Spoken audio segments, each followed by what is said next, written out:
et bienvenue à notre condensé financier quotidien du dimanche. Je m'appelle Sophie et voici ce qu'il se passe sur les marchés aujourd'hui. Le Brexit offre à l'Union européenne l'opportunité de repenser globalement ses finances, d'après la chancelière allemande Angela Merkel jeudi. L'euro a atteint son record de la journée jeudi, peu après que la BCE a publié les minutes de sa réunion de janvier. Le cours du brut pourrait trouver un support si les stocks de l'EIA font écho aux estimations optimistes du secteur privé après avoir chuté à cause de la peur que la Fed augmente les taux d'intérêt. La paire livre-dollar a perdu 0,3% lors de la dernière session, le SSI montre un ratio vendeur-acheteur de 1,6. La paire dollar-yen a perdu 0,6% lors de la dernière session, l'indice du sentiment spéculatif montre un ratio acheteur-vendeur de 3,2.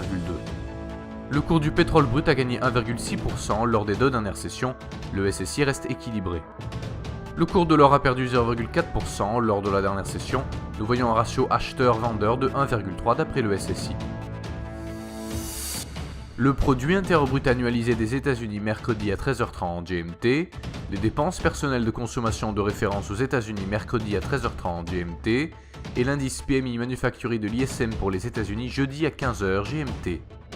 Les commandes de biens durables aux États-Unis seront publiées mardi à 13h30 GMT, l'indice harmonisé des prix à la consommation en Allemagne mardi à 7h GMT, l'indice des prix à la consommation dans la zone euro mercredi à 10h GMT. Nous espérons que vous avez apprécié nos perspectives marché de ce dimanche.